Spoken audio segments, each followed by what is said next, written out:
Welcome, everybody, back to another episode of Gaming with Graveplot. I am Max Health, and today we're going to be talking about Oxenfree, an interesting little title from Night School Studio. It I believe is their first title here.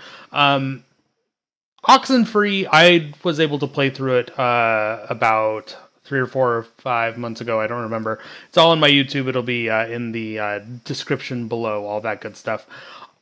Oxenfree is like a point and click mystery supernatural game. It's so much fun. I wasn't super interested in the non-actiony game style originally, but then I jumped right in, and I decided, you know what, it's a short enough game. It's about 3.5 to 4 hours, depending on if you want to be a completionist or not. But I had an incredible time with Oxenfree, and let me tell you why. The game blends some really interesting factoids of supernatural like phenomenon. The game starts out as a group of friends are heading to a ferry, or on a ferry to a mystical island. This island is somewhere in the Pacific Northwest. They say it's Washington. This island does not exist in Washington, I guarantee you. It's a whole bunch of friends, and they go to this mysterious island, and they are going to this island because they found out that the only living resident that they know of had passed away. Once they're on the island, they kind of walk around and everything, but they camp on the beach, and the group explores a nearby cave, where it is rumored that there are certain radio frequencies causing some spooky events. From there, one of them finds a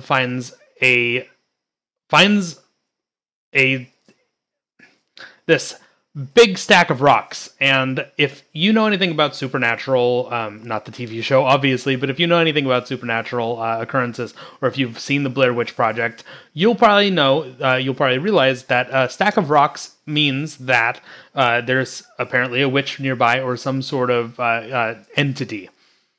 So this really kicks off the big, like the downslope into this game, where it's spooky and there's a lot of dialogue. It's entirely dialogue. There's no action sequences. There's puzzles, but everything kind of works out in the way that all of these conversations are pretty dynamic between the group.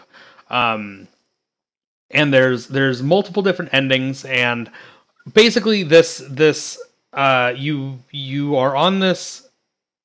you're on this island, and you work towards finding a way off the island. And during that, all through it, there's some really, really cool ways of doing supernatural. I never really thought of doing the radio thing. So in the game, you have a radio, and once you get closer to a rock, or a pile of rocks, or a rock formation, you actually can tune your radio to figure out some lore or some story. But it's always interesting. And sometimes there's like a ghost or something, or an apparition that will appear on somewhere on the map. This is a 2D game. It's very side-scrolly. The map is pretty big for the game. It's like I said, it's like 3.5 to 5 hours, depending on how in depth you want to go. I don't want to give away any of it. I don't want to tell you like the ins and outs of the game, because it's one of those games, much like the Silent Age, or That Dragon Cancer, or To the Moon, or whatnot, that it's such a small experience, but that doesn't mean it's bad. That giving away too much is actually ruining the experience for everybody. So let me tell you a couple of things about the game. Technically, the game is out on Microsoft Windows, obviously, Xbox One, PlayStation 4, iOS, and Android, and then just a few weeks ago in October, it was released on the Nintendo Switch. The game is $20 on Steam. I believe it's the $20 on every platform. The graphics are incredible. The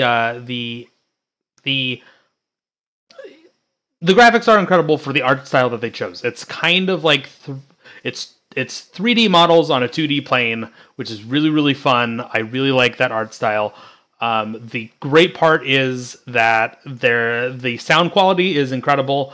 There's this time loop fixture within the game that every single time it happens, like the music gets different, like more different. So they spent a lot of time making sure that all those little details are incredibly handcrafted and taken with great care, because like all these characters have incredible amounts of dialogue. I believe that there's 5 or 6 main characters.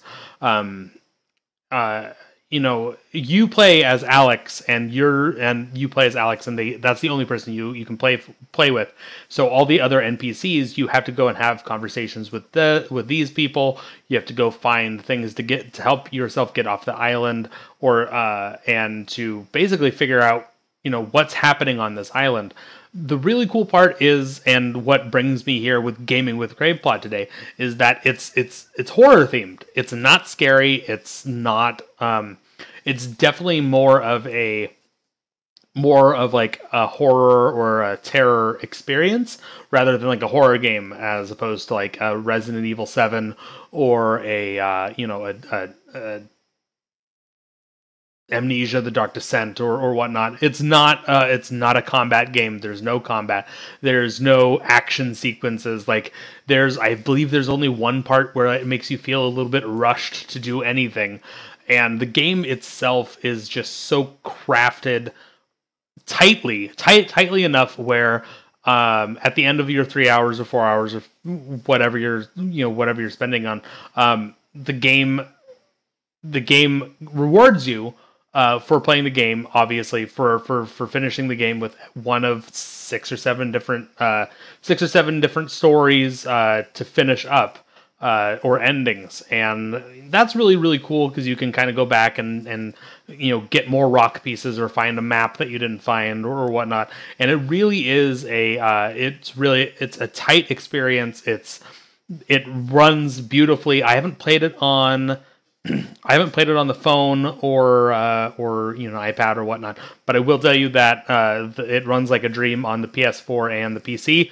I assume that because it's not very graphically intense, it runs very, very well.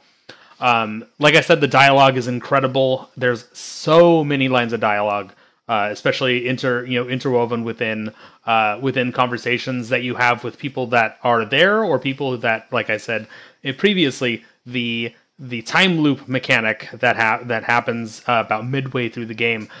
Those conversations get very deep really quick, and it actually it's a coming of age kind of